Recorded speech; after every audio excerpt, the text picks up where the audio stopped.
Many people believe that millionaires, on average, have around 7 different income streams, while most of the population relies solely on their job's paycheck. This dependence creates vulnerability in the face of financial setbacks. When analyzing the habits of financially successful individuals, one pattern becomes evident: income diversification. However, not all income streams are equal, varying in terms of required effort, passivity, taxation, and growth potential.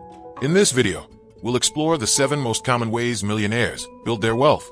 Before we start, don't forget to like this video and subscribe to the channel to keep up with more content like this. Let's dive into the first point. The most common income source is the salary. This category includes the money earned by workers across different levels, from regular employees to top executives like CEOs. Self-employed professionals, such as doctors and nurses, also fall into this group. Salary income is a classic example of trading time for money, known as active income. Freelancers are also part of this model. For many self-made millionaires, a salary is the starting point. It provides a stable foundation to support oneself and their family. But relying solely on it comes with risks. Since daily time is limited, there's also a cap on how much can be earned in this category. Additionally, salary income can be heavily taxed, sometimes reaching up to 40%, depending on the income bracket. While it's a great starting point, exploring other income streams is essential for those seeking financial security and growth. The second source is profit, generated by selling goods or services at a price higher than the cost of production. This type of income marks the transition from employee to entrepreneur. In the past, starting a business required significant investments in production, but the internet has significantly lowered this barrier. Today, it's possible to start with minimal resources, whether with physical or digital products. Profit can be either active or passive income, depending on the business model. If you manually create products and handle sales directly, this qualifies as active income, which can limit growth.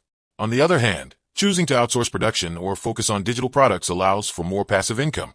Profit also varies in scale. Small-scale businesses, such as sales on eBay or Facebook Marketplace, provide an accessible path for those seeking extra income. Scalable businesses, which automate processes or outsource operations, offer greater freedom and financial growth potential. Strategies like sales and marketing are essential to maximize profit income potential. However, taxation varies greatly depending on the type of activity.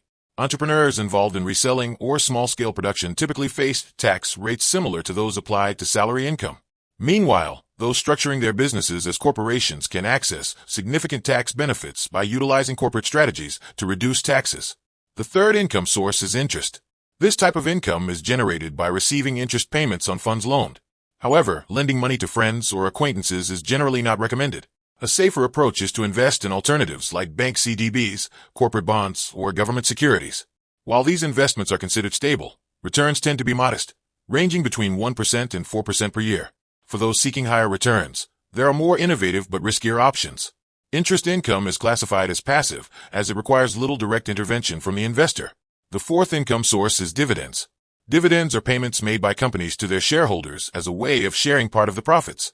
When you invest in stocks, you become a shareholder and are entitled to receive dividends, which are usually distributed quarterly. Taxation on dividends varies according to the investor's profile.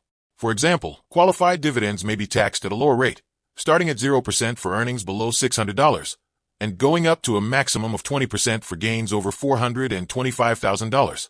This rate is considerably lower than the one applied to salary income, which can reach up to 40%. The fifth category is rental income, earned by leasing properties to third parties. This is not limited to residential real estate. It can include commercial properties rented to businesses or industrial spaces for manufacturers. Additionally, rental income goes beyond the real estate sector. It's possible to rent vehicles, equipment, musical instruments, or other assets. Essentially, it's any income obtained by making an asset available in exchange for payment. The sixth source is residual income and royalties. This type of income occurs when you continue to be paid for work that has already been completed. Examples include participation in films, books that keep selling, or a YouTube channel with recurring views. Royalties, in particular, are generated by allowing third parties to use your creations, such as ideas or properties, in exchange for a share of the profits. For instance, musicians can allow their creations to be distributed through streaming services or record labels, earning royalties whenever their songs are played or sold. Similarly, authors continue to earn from the sale of printed or digital books distributed by publishers. This model allows income to persist as long as there is demand. An iconic case is that of J.K. Rowling, author of Harry Potter. Her earnings go beyond book sales. She also receives royalties from film adaptations and licensed products, such as toys and clothing featuring her characters. Even decades after the first book's release, Rowling continues to profit from her creations whenever new consumers watch the films, buy merchandise, or purchase the books, proving the lasting impact of a single work. The seventh category is capital gains income. This income is earned by selling an asset for a price higher than what was originally paid. The most well-known examples are real estate and stocks, but other assets, such as artwork or collectibles, also fall into this category. For example, if you buy a house for $100,000 and sell it for $500,000, your capital gain would be $400,000. Similarly, purchasing 100 shares at $20 each and selling them at $120 each would generate a profit of $10,000. Unlike profit income, which involves producing or reselling goods, capital gains income is related to the appreciation of assets over time. Although the increase in value of these assets depends on market factors, capital gains offer significant tax advantages. In many cases, tax rates range between 15% and 20% and can even be reduced to 0% in certain real estate transactions, especially when profits are reinvested in the market. This allows for continued wealth growth, free of taxes, further strengthening the financial health of those who adopt this strategy. Many people desire to achieve wealth, but most still face difficulties in reaching this goal. Let's discuss the practices and behaviors applied by successful individuals that help them build wealth. If you're enjoying the content so far and aren't subscribed yet, make sure to subscribe to the channel to keep receiving valuable tips like this one. An essential practice that sets rich people apart from most others is the habit of closely monitoring their finances. If I asked how much you spent last month, could you tell me exactly?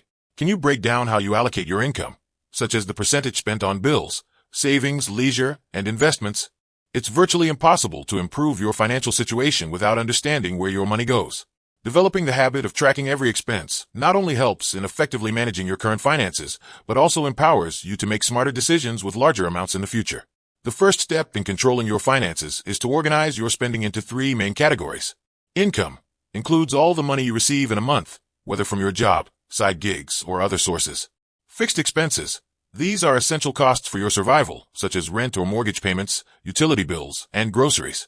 While these are usually consistent, many people underestimate how much they spend in this category. Variable expenses. This includes optional expenses such as subscriptions, daily coffees, and other extras that are not necessary for daily living. Categorizing your expenses this way makes financial tracking easier and more effective. This way, you can clearly see how much you earn, what's needed to cover your bills, and what's left for extra expenses. This understanding enables more conscious financial decisions. Saving money may seem challenging, but some strategies can simplify the process. A powerful technique is to automate your savings. Many banks allow you to schedule automatic transfers to a savings account as soon as your salary is deposited into your main account. This way, a portion of your earnings is set aside before you even start spending, minimizing the effort required and reducing the temptation to spend it all. Another effective strategy is to keep your savings in a separate account, with no connection to your checking account or debit card. This makes it harder to impulsively access the money, making it less tempting for everyday purchases. This small obstacle can help accumulate more over time. When it comes to saving, there are two main paths: reducing expenses or increasing income. Both approaches can free up more resources to save. However, it's important to remember that accumulating savings is just the first step in building wealth. Simply saving money isn't enough. There's a big difference between having liquid money and building wealth. Imagine you have $1 million. What would you prefer? Keeping it in cash or investing in something like real estate or promising businesses? Most wealthy people choose to invest. Idle money retains its nominal value, but loses purchasing power over time due to inflation. On the other hand, investing in assets like real estate or well-managed companies can generate exponential growth. As Warren Buffett often says, the best way to use your money is to put it into something that grows over time. He advocates reinvesting in appreciating assets rather than letting money sit idle. That's why wealthy people tend to invest their savings in assets that generate more money. This way, their wealth continues to grow over time. As mentioned earlier, saving is just the starting point in building wealth. The wealthy don't accumulate money just to watch it sit there. They use their savings to invest and multiply their wealth. After developing a consistent saving habit, the next step is to think about how to make that money work for you. An interesting example is the board game Monopoly. The main goal isn't to collect a pile of money, but to acquire properties that generate ongoing income. This logic also applies to real life. The focus should be on turning your savings into assets that create long-term wealth. For example, many wealthy people choose to invest in real estate that can be rented out or in stocks that pay dividends.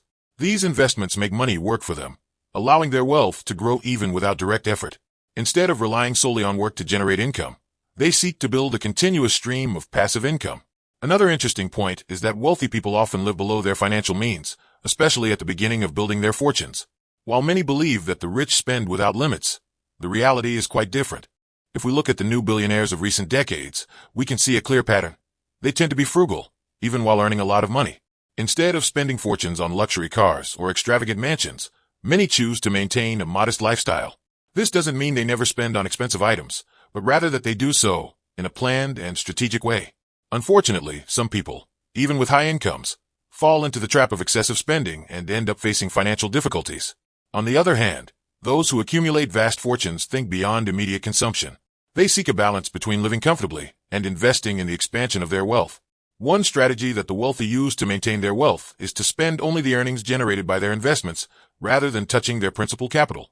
This approach allows them to buy expensive items without compromising their financial stability. While most people depend on active income, that is, money they earn through their work, the wealthy focus their efforts on acquiring assets that generate residual income. These assets, such as rental properties, stocks, or profitable businesses, create a stream of revenue that grows over time, allowing them to maintain their wealth and continue expanding it. They start generating passive income, meaning the cash flow provided by their assets. The secret to achieving great wealth is simple. Spend only the money from passive income, preserving the capital accumulated with so much effort. It's like planting a tree. While some may consume the seeds immediately, the wealthy prefer to plant them. Then they harvest only the fruits generated by the tree, keeping the seeds intact. This way, the tree will continue to produce fruit indefinitely. Even though some wealthy individuals still manage businesses and generate active income, they use this money to reinvest in more assets. They consume only the earnings generated by their investments, whether to finance travel, acquire goods, or enjoy experiences. This approach ensures a constant flow of resources, allowing them to make large purchases without compromising their long-term financial security. So, what can you do today to start your journey toward wealth? As we discussed earlier, the first step is saving. To do this, you can reduce expenses or increase your income. Once you manage to balance your finances, focus on expanding your capacity to earn monthly. The higher your income, the more resources you will have to invest and build a solid financial growth foundation. That concludes today's video. I hope the tips were helpful to you. If you enjoyed it, please leave a like and share your thoughts in the comments. Don't forget to subscribe to the channel and activate notifications to stay updated on more content like this. Thank you for watching, and we'll see you in the next video.